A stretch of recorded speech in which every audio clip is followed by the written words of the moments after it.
Hey everybody, so Krista here, and I want to talk today about Black Friday promotions because we're getting into Q4 now.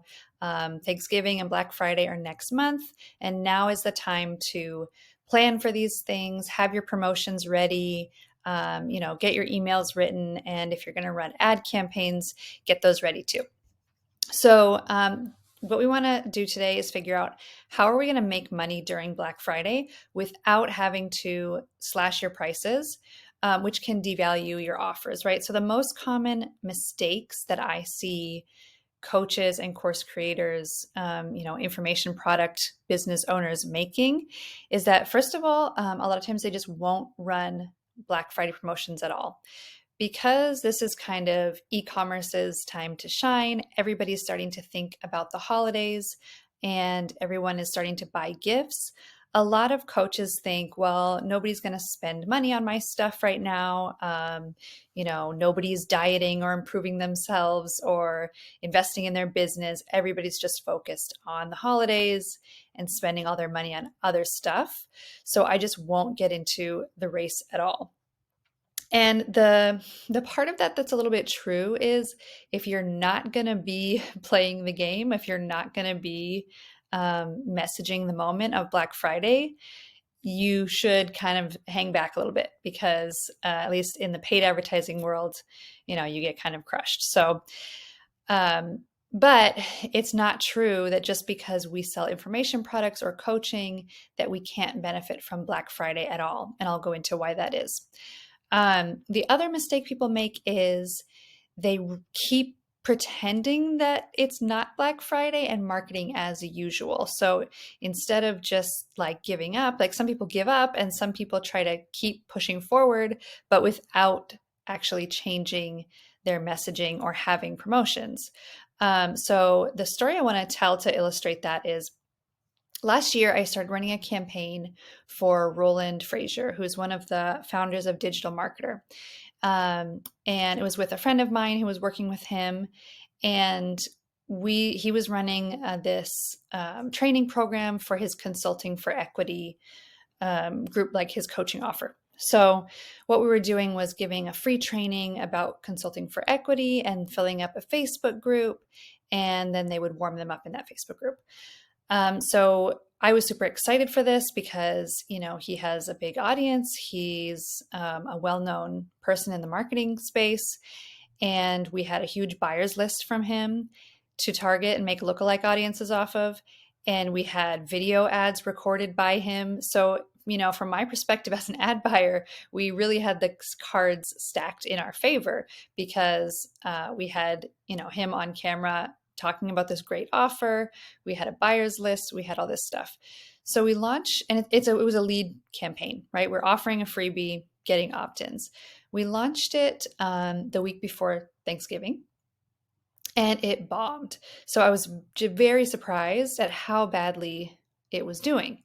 Ultimately, consulted with my friend and let him know that it was just not the moment. We're not messaging the moment. We're not talking about the holidays or Black Friday. Everybody's talking, like all of the marketing is about Black Friday right now. And we were not competing in the marketplace.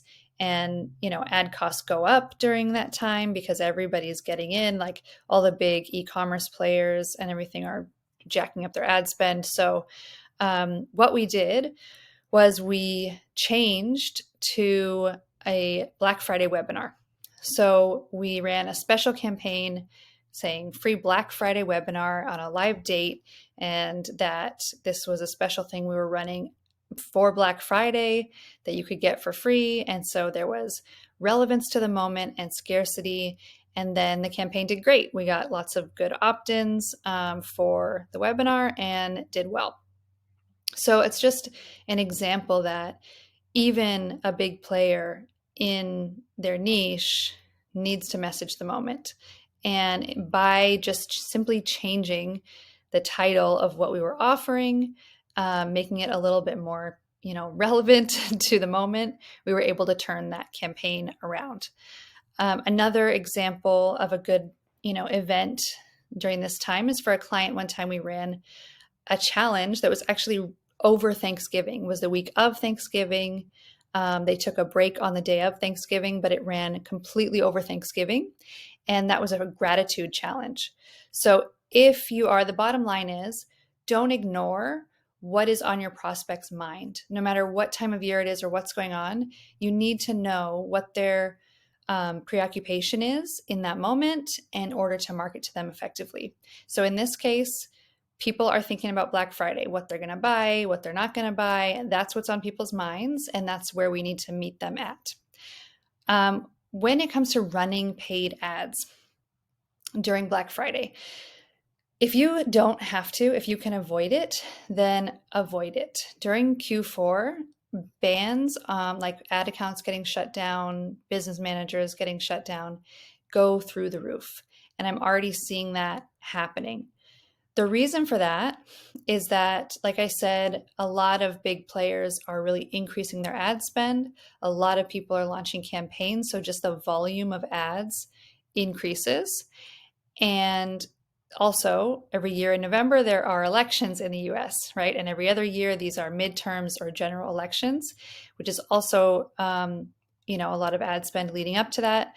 They actually, I believe, have a moratorium on political ads for some time leading up to the elections. But the point is, during Q4, there is really a spotlight on Facebook, especially for paid advertising. And they don't want that spotlight on them. They don't want the attention. They don't want to end up with another documentary and with Mark Zuckerberg testifying in front of Congress. So what they do during Q4 is they really tighten the algorithm, the automated systems that detect what needs to get shut down. And then they err on the side of shutting down more and then manually reinstating them. So there is a good chance if you get your ad account banned that they'll give it back to you, but it's a flip of the coin. So if you don't have to advertise, then don't. In my opinion, Black Friday is not necessarily a time to reach cold traffic. So if you have evergreen ads running, let's say you have, you have lead magnet funnels, you have acquisition funnels that are going, or appointment funnels. If you can, just leave them, don't touch them. I'm not saying that you need to turn everything off. I'm saying don't jump in launching new campaigns if you don't need to. Leave your evergreen things on, just don't touch them, accept that the CPMs, that the cost of advertising is a little higher, and just leave it. The way that obviously I do continue running ads for clients. It's not that my business stops for 2 or 3 months. So the way that I am careful and launch conservatively and try not to get anything shut down is when I'm launching something new, it will be one campaign, one ad set with one ad. And if all those things get approved and I need to duplicate into more ad sets or more campaigns, then I do. But I wait and to get that ad approved first. If it gets disapproved, then I apply for what's it called? I apply for a review. I repeal it and see what they say. If they say fine and let the ad run, if it gets overturned, then great. I go ahead and I duplicate, still launching very small amounts. And if they don't, if they say, no, sorry, this ad cannot run, then I delete that ad and I try to tweak it, whether it's the landing page or the ad, to be safer and more compliant. So that's how I'm just treading very carefully. The thing that you don't want to do is launch a campaign with 14 different ad sets and 3 ads in each ad set, because if they get disapproved, that counts as every single one of those ads that gets disapproved, that you just had like 70, disapproved ads at once, and that can take your ad account down immediately. So that's why, especially during this time of year, I launch very conservatively and like one ad at a time to make sure that things are getting through the review without problems. Also avoid sudden increases in budget. So if you have an ad account where you normally spend $50 a day, don't just suddenly start spending $500, or don't take a new ad account and suddenly launch $100 a day campaign, because what this looks like to Facebook is somebody who may have hacked an account and is now trying to like rack up as much spend as possible before they get caught to send it to whatever traffic. So don't do that. Spend about what's typical of your ad account. And if you need to scale, just do it a little bit more slowly than maybe you would at another time of year. So that's just how to be careful. I don't want anybody getting shut down. It's a painful thing, obviously, especially if you have big promotions planned. So let's talk about the promotions themselves. This is your chance to scoop up buyers off of your list, in my opinion. I don't see Black Friday promotions as something that you really need to be running to cold traffic. So you can have Black Friday promotions that are for your list only, and you don't even have to run ads to them. You need to take advantage of the spending dam being broken. People open up their wallets, they start buying things that they've been holding back on or waiting for this chance. And so they're in that spending mode. And now's your time to take advantage of that and get some purchases. So you want to give your warm audience who's been waiting, been thinking about buying your thing, a reason to buy now. And it's especially good for low and mid-ticket offers because these are more transactional, and that's the type of purchase usually that's being made right now. What not to do, in my personal opinion, just big price slashes are a little bit boring, and it has the possibility of devaluing your product. And I don't like personally that it punishes the earlier action takers who bought during the normal season. So, like I said, it's not very inspired, just a discount. And if you're constantly offering discounts throughout the year, then what happens is your list, your audience is trained to wait for those discounts. They know that another one's going to come because they're constantly seeing you do discounts.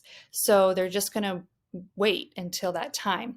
And the people who do buy during the regular season and pay full price are kind of, like they're getting punished for taking action, at another time, in my opinion. So that's why I personally just don't like that strategy. The three types of promotions that work great during Black Friday are packages, payments, and bonuses. So for a package, for example, let's say you can pick 3 of the workshops that I have, right? They're usually priced at $297 individually, which would be a total value of, $891 if you bought 3. But if for Black Friday only, up until, Monday, Cyber Monday, whatever, you can choose 3 of them for only $599.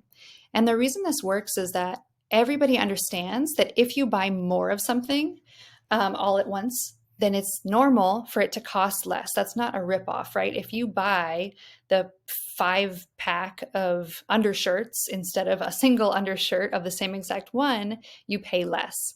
If you go to Costco or to a bulk grocery store and get a big, huge, cart of yogurt, you're going to pay less per item than if you just go to the gas station and get one little yogurt. That's just economies of scale, and people understand that a package deal is a package deal. Plus, the people who bought individually, they are still paying less than the people who are buying this package, right? If I bought a workshop at $297, that is still cheaper than that package price. It's just that the total value is a better value for buying more at once. So I like to do, special packages, like Black Friday special. You can get, 3 of something or 5 of whatever your package is, right?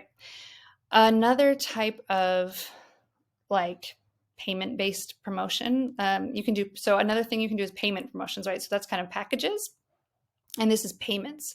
So play with your payment structure. You can have a Black Friday free look or free trial, right? Let's say you can join this continuity group, and you can, but your payment is delayed by 30 days, or you pay a $15 fee, and then you don't pay the rest of the full price until later, right?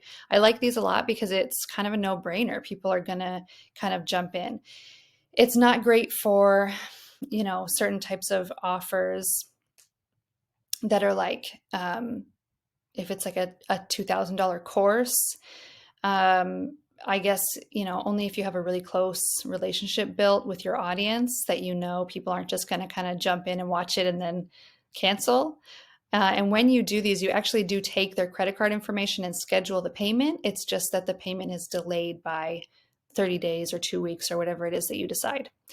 Another way to play with your payment structure is a Black Friday pay in full discount.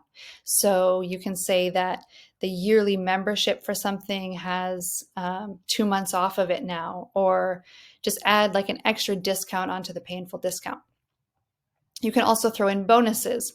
And let's say like a really good bonus is to throw in a one-on-one call. If somebody's on the fence about buying your offer, then throwing in a little bit of access to you is a great kind of incentive for them to do that. So also if you have other workshops, courses, resources that you can bonus in, that's another great way to run the promotion. So those are the 3 types of promotions that I like to use: packages, payments, and bonuses, just kind of to recap. And if you're going to run an event, it needs to be themed around Black Friday. A lot of people do special webinars, special challenges, and those can work very well.